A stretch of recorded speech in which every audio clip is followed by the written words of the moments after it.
It's been over a year since Venti's first rerun, and not many players were able to experience the strength of Venti during Genshin's early patches. A lot of time has passed, and so many things have happened since then, such as the elemental mastery changes, the introduction of another Anemo support like Kazuha, and also the introduction of a ton of new enemies. Despite this, I'm here to remind you that Venti is still an Archon, and he's still a force to be reckoned with. I've had Venti since 1.0 and I haven't stopped using him at all because he just provides such a nice amount of utility that's very hard to come by in just one character slot. As usual, this guide will cover everything you need to know regarding how to build Venti. This includes artifacts and weapons to general playstyles and team compositions. Without further ado, let's get this guide rolling. Starting off with the basics, let's briefly talk about Venti's role as a party member. This should take minimal time because Venti is actually a pretty simple character when we compare him to some of the newer additions to Genshin. The only thing you really need to focus on with Venti is his elemental burst, which creates a huge whirlwind that can lift small enemies and suck in medium-sized enemies. And just like most other Anemo elemental bursts, Venti's whirlwind can absorb another element and deal extra damage of that corresponding element. This is super valuable for certain team compositions such as Freeze, where we can infuse Venti's elemental burst with Hydro and get more Hydro application for consistency with our Freeze duration. What separates Venti from other Anemo characters is his second Ascension talent. If Venti's elemental burst absorbs an element, Venti and all party members with that corresponding element will regenerate 15 energy at the end of Venti's elemental burst. Flat energy generation for party members of other elements is something that no other Anemo character has. And once we combine this with the resistance shred from the Forset Viridescent Veneer, we have a unique support that can drive main DPS characters and burst DPS characters. With this in mind, we're going to want to build Venti in a way where we can spam his elemental burst off cooldown. Luckily for us, Venti has a super short cooldown on his elemental skill for particle generation, and his Ascension talent also generates 15 energy for Venti himself. This means we never need to go anywhere past 160 to 180% energy recharge. Energy recharge is always a staple for any Anemo support character, but aside from that, Venti's build has changed drastically around patch 1.6. This is because during that time, MiHoYo buffed the elemental mastery scaling on transformative reactions. If you hate big words, then basically Swirl got better EM scalings. Previously, in the OG patches, we would build Venti for crit, but now that's not necessarily the case. Don't get me wrong, the crit build is still stellar and it's actually really fun to play, but without premium weapons and some pretty godly artifacts, it's a really hard build to maintain. Now, instead of going a main DPS build with attack percent, anemo damage bonus, and crit, the only two stats that we really need to focus are elemental mastery and energy recharge in order to make Venti extremely good. Every other stat such as crit or attack percent is icing on the cake. This means that triple EM in the Sands Goblet and Circlet is our optimized setup. However, I know sometimes EM pieces are super hard to come by, so temporary replacements include ER in the Sands and Anemo damage bonus in the Goblet. Substat focus is the same as main stat focus, where EM and ER trump all other stats, but as always you can get slight boosts in damage with attack percent, crit rate, and crit damage. And for artifact sets, it really should be no surprise that the only option you should ever aim for is the Forset Viridescent Veneer. You need to farm this domain for Venti and pretty much all your other Anemo supports as well, so trust me, you won't regret it. Resistant Shred is one of the most powerful tools in Genshin for clearing harder content like Spiral Abyss. In the meantime, just throw whatever leftover EM pieces in your inventory onto Venti if you're still in the process of farming the Forset Viridescent Veneer. It would be a waste of resin trying to farm any other full Forset for Venti. Just like artifacts, weapons for Venti are actually really simple because we only need to focus elemental mastery and energy recharge again. Starting off with Venti's best in slot, we have the Elegy of the End. This weapon is tailored towards Venti and it was released during his first rerun banner in patch 1.4. This weapon is super strong not because it's necessarily the best damage option for Venti, but because the buffs that it provides definitely gives the best potential for overall team damage.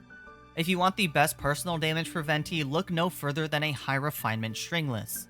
This weapon is undoubtedly Venti's best 4-star option, but it is a little hard to come by because it is a gacha weapon, and other bow characters love this weapon as well.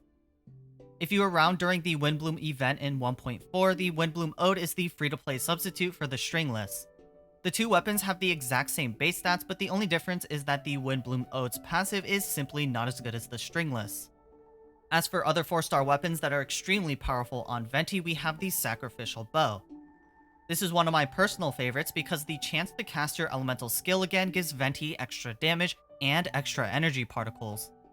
Otherwise, if you weren't around during 1.4 and you're still looking for a completely free-to-play option, look no further than the Favonius Warbow.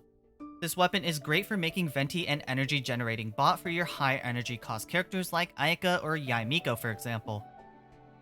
Outside of these options that I just mentioned, nothing else really stands out for Venti.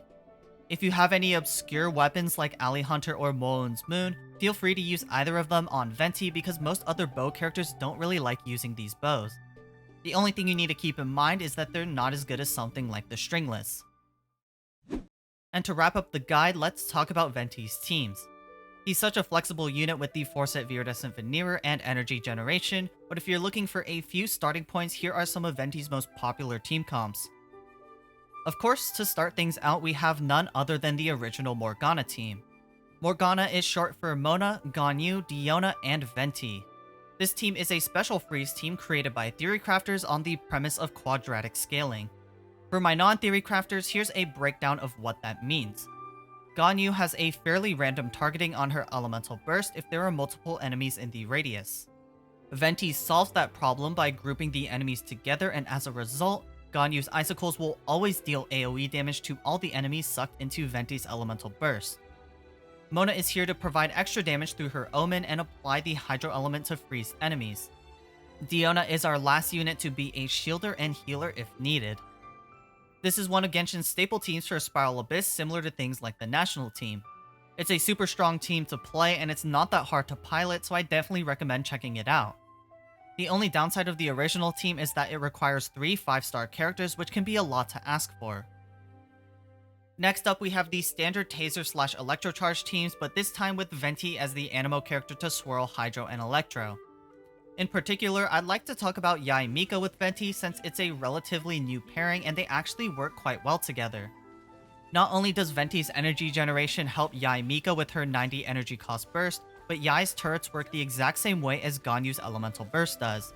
Essentially, we can get the same huge increase in damage by grouping enemies into Venti's burst, since Yai's turrets have a very small AoE instead of actually being single target.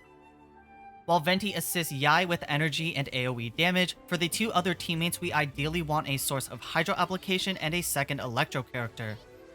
The Hydro slot can be Kokomi or Xingqiu depending on how much healing you need. And for the second Electro character, we typically want Beidou, Fischl, or Raiden Shogun for the maximum off-field damage.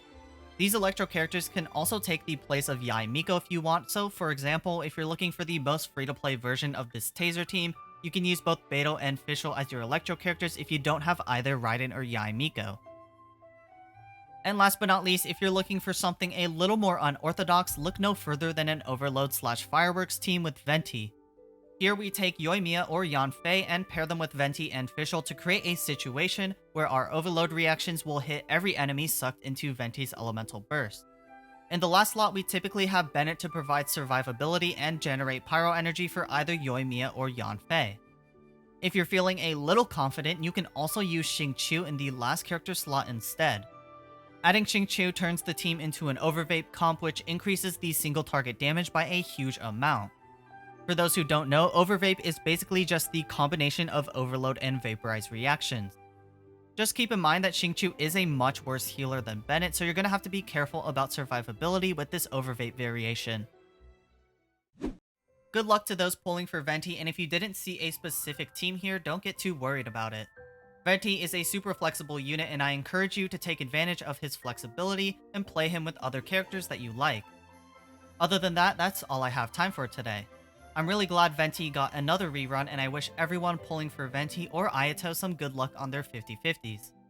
If you enjoyed this guide or thought it was useful, be sure to support both the video and the channel.